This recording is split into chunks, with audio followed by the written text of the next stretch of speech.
Everyone পৰিভাষালৈ স্বাগতম breakup হ'ল আৰু গেম বনালোঁ এয়া মোৰ ডায়লগ নহয় এয়া হ'ল এজন গেম ডিজাইনাৰৰ ডায়লগ এটা বহুত পপুলাৰ গেম বনাই দিলে তেওঁ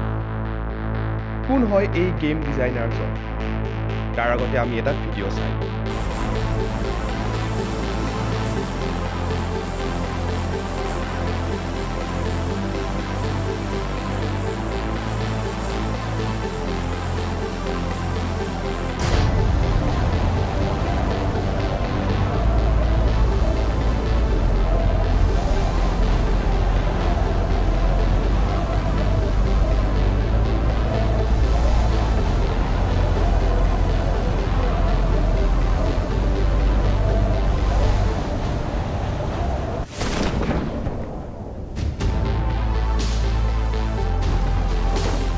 হয়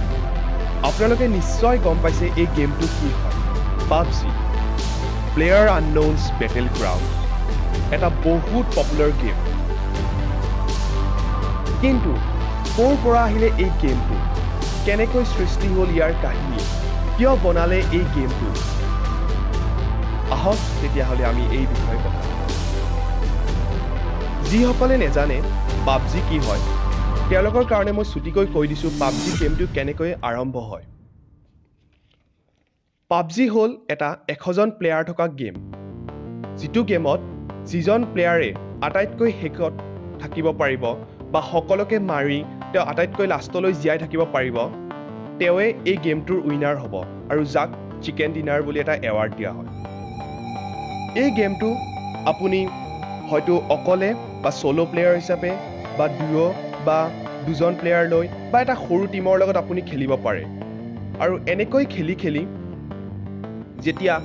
আপুনি লাষ্টলৈ জীয়াই থাকিব বা আপোনাৰ টিমৰ যিকোনো মেম্বাৰ যদি লাষ্টলৈ জীয়াই থাকে সেই টিমটোক উইনাৰ বুলি কোৱা হ'ব গেমটো আৰম্ভ হয় এখন প্লেনেৰে যিখন প্লেনত আপোনালোক গৈ থাকে আৰু তাৰ পৰা পেৰাচুটেৰে নামিব লাগে এটা আইলেণ্ডত আৰু এই আইলেণ্ডত নমাৰ লগে লগে আপোনাৰ গোটেই গেমটো ষ্টাৰ্ট হ'ল প্ৰথমতে আপোনাৰ লগত কোনো ধৰণৰ গিয়াৰ্ছ বা গানছ পিষ্টলছ বম্বছ এনেকুৱা একো নাথাকে এইবোৰ আপুনি গৈ বিচাৰি ল'ব লাগে আৰু তাৰ পিছত আৰম্ভ হয় গোটেই গেমৰ ষ্ট্ৰেটেজিটো এইটোৱে হ'ল PUBGৰ গেম ষ্টৰী এতিয়া এই গেমটো কেনেকৈ আৰম্ভ হ'ল কিয় হঠাৎ ই এনেকুৱা এটা পপুলাৰিটি পালে কি আছে এই গেমটোত যে মানুহে ইমান হয় ব্ৰেণ্ডন গ্ৰীণ কিয় বনালে তেওঁ এই PUBG হয় ব্ৰেণ্ডন গ্ৰীণ হ'ল এজন আইৰিছ ফটোগ্ৰাফাৰ এজন গ্ৰাফিক ডিজাইনাৰ আৰু এজন ৱেব ডেভেলপাৰ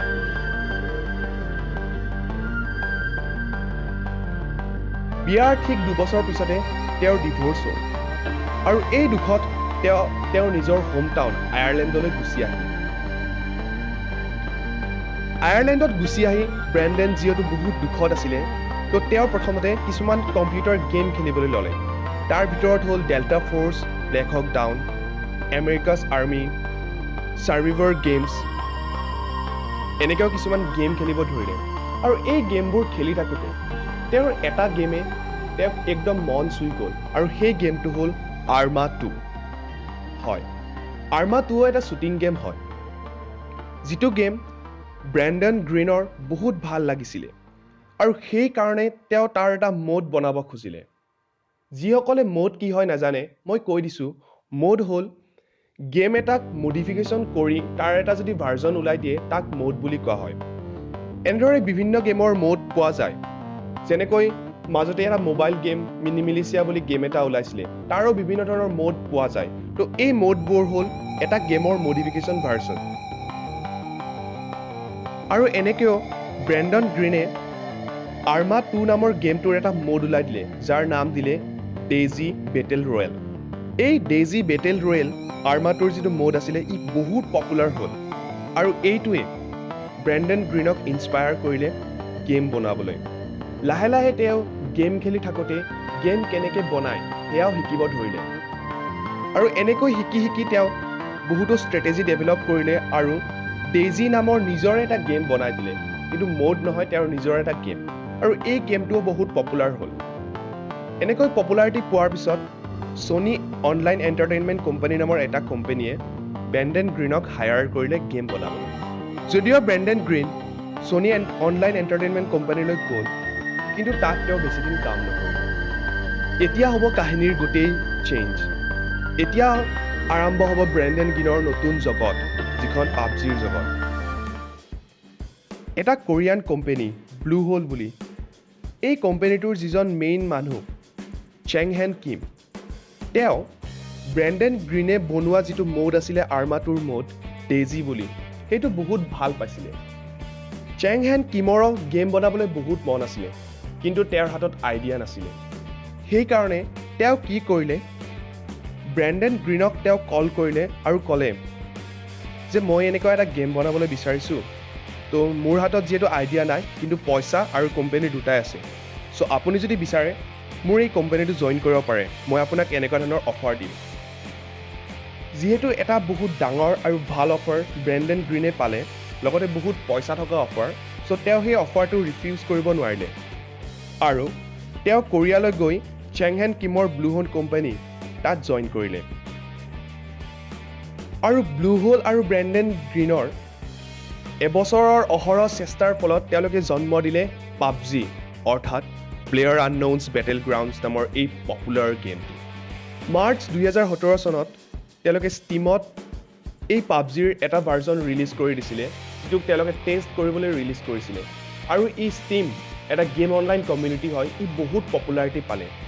তাৰ লগে লগে 20 ডিচেম্বৰ 2017ত পাবজিৰ ফুল ভাৰ্জন সম্পূৰ্ণৰূপে ৰিলিজ কৰা হ'ল আৰু লগে লগে এই গেমৰ জগতত ধামাকাৰ সৃষ্টি হৈ গ'ল। এই পাবজি গেমটো এতিয়াৰ বেষ্ট চেলিং গেম হয়। মোবাইলৰ লগতে কম্পিউটাৰ দুয়োটা ভাৰ্জনেৰে পাবজি গেমটো পোৱা যায় আৰু এতিয়া অনলাইন জগতত ই একদম খলকনিৰ সৃষ্টি কৰিছে। ডাঙৰ ডাঙৰ যিবোৰ পপুলাৰ গেম, বিশেষকৈ কাউণ্টাৰ ষ্ট্ৰাইক গ্ল'বেল অফেন্সিভ, যিটো অনলাইন শ্বুটিং গেমৰ ভিতৰত বহুত বেছি পপুলাৰ আছিলে, সেই গেমটোকো ই তললৈ আনিব ধৰিলে। বিভিন্ন ধৰণৰ কোম্পানীয়ে পাবজিক লৈ তেওঁলোকে অনলাইন কম্পিটিশ্যন পাতিবলৈ ধৰিলে, য'ত বহুত হাই এমাউণ্টৰ প্ৰাইজ মানি দিয়া হয় আৰু তেনেকৈয়ে পাবজিয়ে পপুলাৰিটি পায়েই গৈ আছে। এতিয়া কথা হ'ল কি, পাবজি কিয় ইমান পপুলাৰ হ'ল? এনেকুৱা পাবজিত আছে কি? কিয় বেলেগ কোম্পানীবোৰে এনেকুৱা ধৰণৰ গেম বনাব নোৱাৰিছিলে? ইয়াৰ মেইন কাৰণটো হ'ল ব্ৰেণ্ডন গ্ৰীণ। তেওঁৰ যিটো থিংকিং কেপাচিটি, তেওঁৰ যিটো ভাবিব পৰা শক্তি, সেইটো বেলেগতকৈ কিছু ডিফাৰেণ্ট আছিল। আৰু লগতে ব্লুহোলে গেম বনাব পৰা কেপাচিটি। চ' ব্ৰেণ্ডন গ্ৰীণে ভাবিছিলে যে তেওঁ এনেকুৱা এটা গেম বনাব য'ত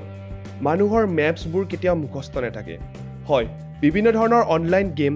ফাৰ্ষ্ট পাৰ্চন শ্বুটাৰ গেম, এই গেমবোৰত মেপছবোৰ বহুত সৰু থাকে, যি কাৰণে প্লেয়াৰৰ মেপছবোৰ মুখস্থ হৈ যায় আৰু তাৰপিছত তেওঁ অতি সহজেই সেই গেমটো খেলিব পাৰে। ব্ৰেণ্ডন গ্ৰীণৰ যিটো থিংকিং আছিলে, যিটো ভাবিছিলে, তেওঁ ভাবিছিলে যে নহয়, মই এনেকুৱা এখন মেপছ বনাম য'ত মানুহে বহুত দূৰ এলেকা কভাৰ কৰিব লাগিব, বহুত বেলেগ ধৰণে পাব লাগিব আৰু সকলো সময়তে এটা যিটো আননউন ৱৰ্ডটো ব্যৱহাৰ কৰিছে, সকলো সময়তে তেওঁ গম নাপাব কি হ'ব, তেওঁৰ সদায় ছাছপেন্স থাকিব। আৰু সেই একেই পাবজিটো হ'ল, একো গম নাপায় যে কি হ'ব, ক'ত যাব বা ক'ৰ পৰা ওলাব, আৰু এনেকুৱা এখন মেপৰ সৃষ্টি কৰিলে। দ্বিতীয় কাৰণটো হ'ল ইয়াত যিটো উইনাৰৰ যিটো উইনিং কেপাচিটি বা যেনেকৈ জিকিব লাগে সেই ষ্ট্ৰেটেজিটোত কৰিছে কি, পাবজিত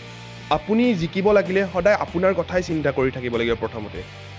নিজক বচাবলৈ যিকোনো প্ৰকাৰে আপুনি যি পাৰে তাকেই কৰিব লাগিব, আৰু সেই যিটো ষ্ট্ৰেটেজিটোৱে পাবজিক ইমান পপুলাৰ কৰি তুলিলে।